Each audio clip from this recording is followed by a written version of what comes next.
healthy authority is realizing that my children live out of their limbic brain that says, I just want to feel good.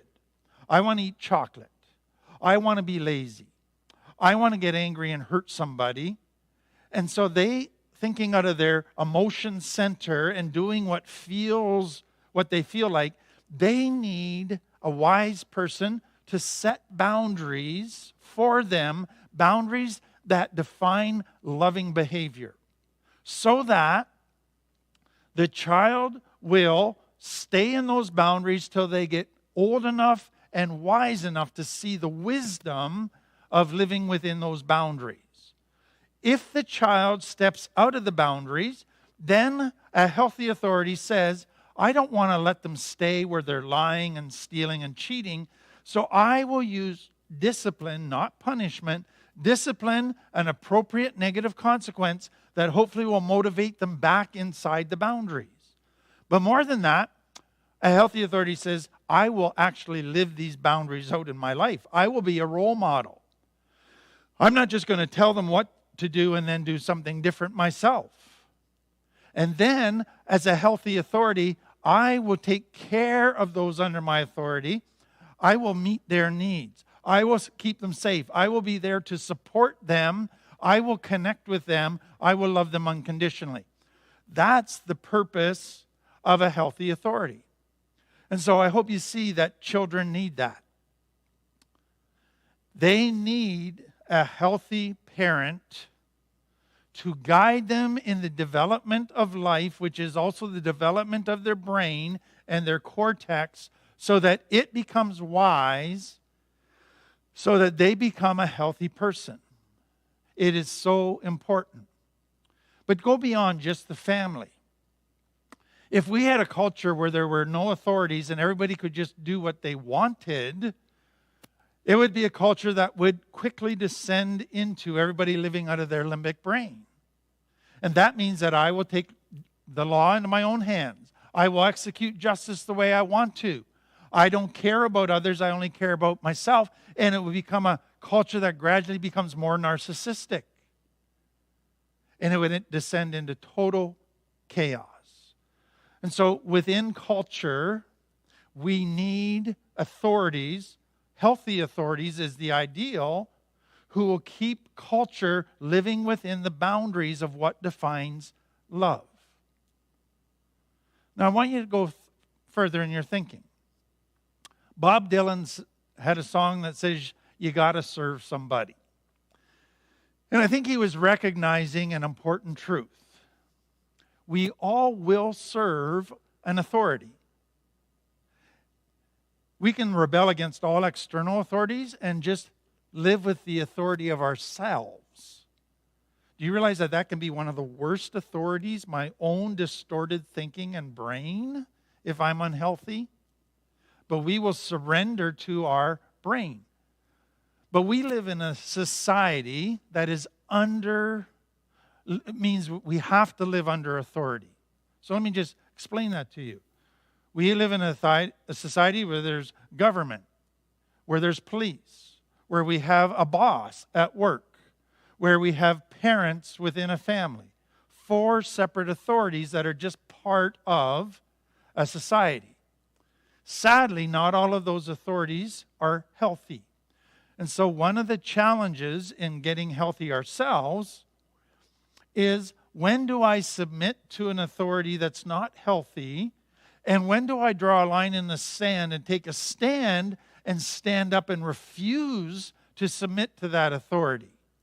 And that is a very important skill to develop, to know how to do that well. But let me go back to this. We choose authorities as well. So some authorities are given us within society, but we can also choose other authorities. We can choose ourselves. We can choose to let friends influence us, giving them power to influence us. That's giving them authority in our lives. We can choose a higher power that we're going to let influence us with morals and beliefs and values. All of that we can do. But what I want you to understand is if we choose an unhealthy authority, we give power to somebody who's not healthy to influence us, it will result in pain. Unhealthy authority equals pain. And we get to choose a lot of that stuff.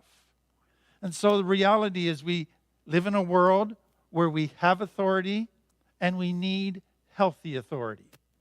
And we need to figure out how to live in that world. So let me give you some practical things.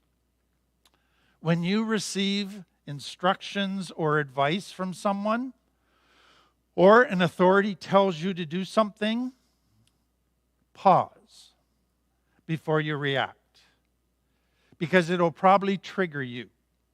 So resist the urge to immediately defy. Focus on weighing out what was said versus who said it. So stop focusing on an authority told me to do this, I got to rebel, and switch to, okay, an authority said this, but is it wise or not? Let me look at what they said and make that my focus and determine whether I should follow it based on whether it's wise or not based on who said it. Shift internally to begin doing that. Now let me say this. If you got major authority issues, you're going to get triggered, and probably for many years. What I want people to understand is don't beat yourself up just because you're triggered, and don't beat yourself up just because maybe initially you begin to go defiant. Keep learning from each experience so that you are growing from each experience and dealing with some of this deep, deep authority stuff. So then, another way to look at all of this, if an authority gives you instructions and you're triggered, you go into your limbic brain. It's your limbic brain that gets fired up. So you need to get out of your limbic brain and back into your cortex before you respond.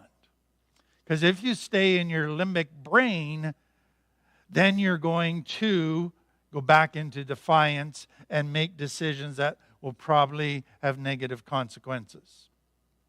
Now let me just flip this and get you to think about it this way. If you have oppositional defiance disorder, you are now wanting to get healthy.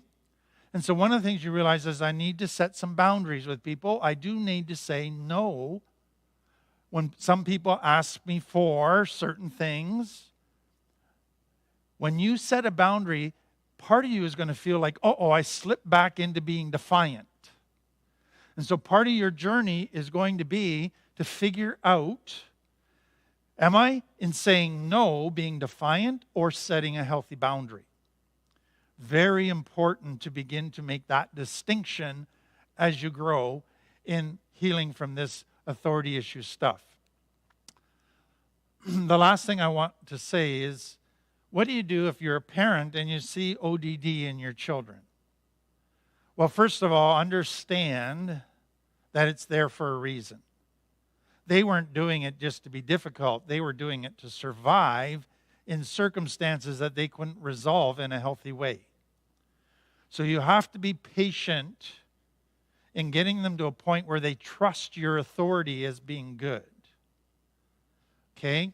Then, when you ask them to do something, don't just say, do this. Explain why you want them to do it. Help them understand your reasoning. And then realize that it's not just about you giving them instructions. It's about them gradually being able to trust you again as a healthy authority. So, you work on yourself. You keep growing yourself. That's what your ODD child needs, is for their parents to grow. And then the final thing that you do with a child is, remember the line of responsibility for parents and children going from 100% parents to 0? Start giving them a bit of freedom to make some decisions. Now you start with decisions that aren't going to be disastrous, Decisions that they can do, kind of have freedom to choose what clothes they might wear today, or what they want to do on Saturday, or what they would like to have for supper tonight. And just begin to give them some freedom to exercise the ability to make decisions. And then you give them more power as they show some wisdom, as they show some maturity beginning to happen. I've talked to many people with authority issues who are now adults, and they at times hate themselves because when they get rebellious, they hate the decisions they make in that rebellious state. And they want to change, but they realize this is very hard to change. This is deep-rooted stuff.